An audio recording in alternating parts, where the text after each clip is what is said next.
think our board's done a really good job of spreading the idea of a growth mindset, and I know that was a big focus for us last year, and I think that's been really important for the teachers across our system to realize that, they need to just try something and have that growth mindset. And it might not work out, but that's okay. A big part of that is the culture that we've built in our school board. So we've built a culture that encourages collaboration, risk-taking, and the growth mindset. So I think that's been a big factor in moving our teachers across the system, moving their practice forward, and then also in recognizing that that's where our students are today, and that's how we need to address their learning needs. So our board has certainly done a lot of work around looking at what our students need today and where our students are coming from.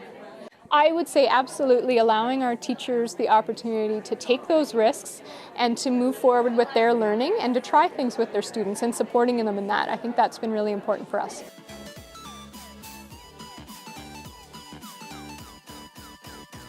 For us, it's been the team teaching.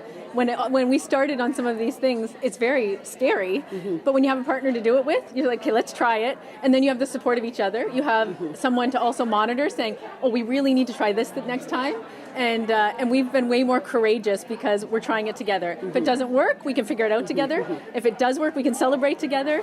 And also where you've had to kind of maybe not stick directly to the curriculum like it used to be, we've been okay with that because we're doing it together. And we're like, okay, we're going to just try this and see where it goes. Yeah. So for us, that's been key, and it's been totally worth it. Yeah.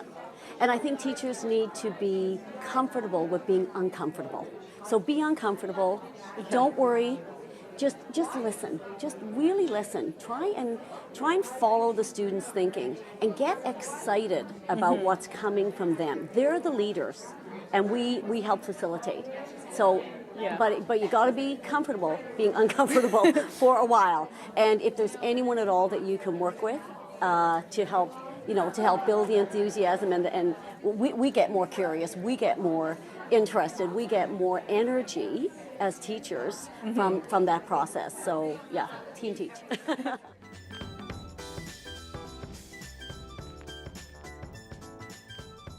If you're not afraid to make a mistake and you're not afraid to make them in front of the children, then they learn that they're not afraid to make mistakes either. And that's how you learn.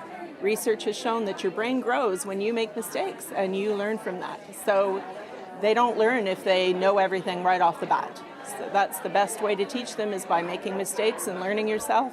And letting them correct you. They love that. They do it all the time. It's empowering for them. They're like, oh, did you know you could do this, Mrs. M? I'm like, oh, no, I didn't. Thank you.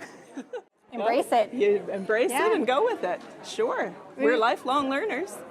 Absolutely. And it's interesting how we talk about how we're co-learners with our students. We're all learning together. I don't know everything about plants or animals or whatever, but we're learning about it together. And then they go home, they're like, oh, I had this book, and blah, blah, blah, and they'll bring it in, they'll show the class, like, oh, I didn't know that.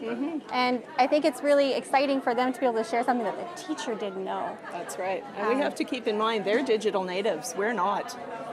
So they're teaching us all the time. Oh, yeah.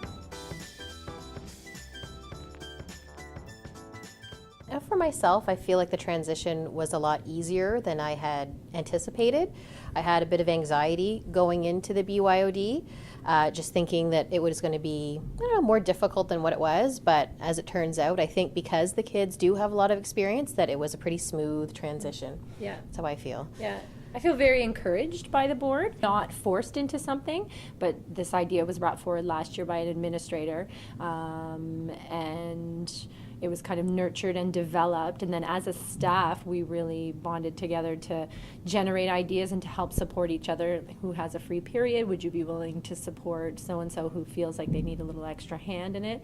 So we're kind of all at a different learning pace, but very supported through technologies, learning technologies, professional development, and time given for that. We've been well supported for sure. When I graduated from Teachers College, email was just coming out, So I remember, learning about email in university, and now all of a sudden I was like, where am I going to fit in all this, I felt like I was kind of that generation, that lost generation where I was expected to, deliver in terms of technology, but we had never really learned it. So I felt a little bit of panic in that sense, but, like Leslie said, we've been really good at learning together as a team, and I felt like it's gone pretty smoothly so far.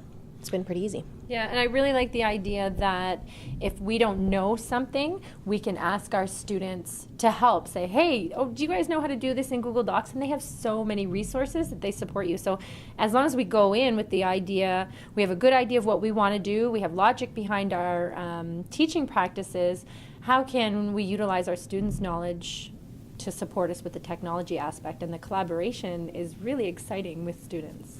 I think it's mindset. It's just, being open to the idea that that traditional model of the teacher at the front of the room having to know and prepare a lesson and have all the facts in advance is just, it's evolving, it's changed. And to embrace that and be okay with the fact that, we're partners in this learning, and your students can assist you in, some of the tech aspects of it.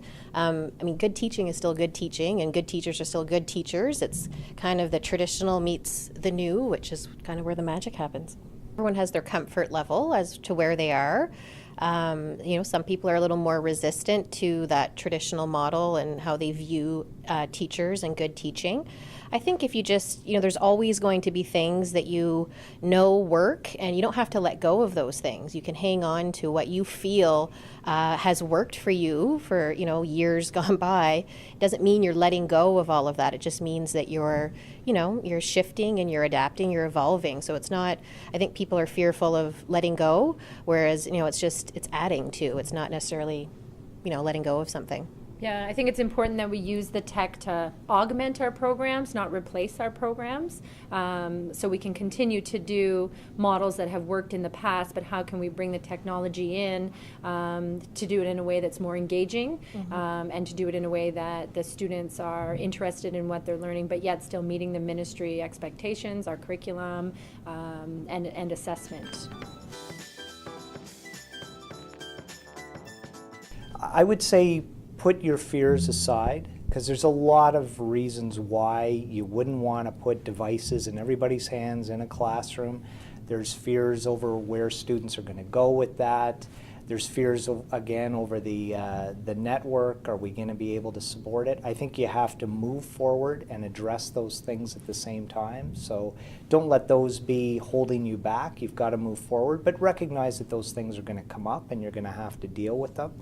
And stop, as you've asked me to point out the successes, stop and take a look at those things, and it certainly brings back the enthusiasm, and you start to realize you're on the right track and you continue moving forward.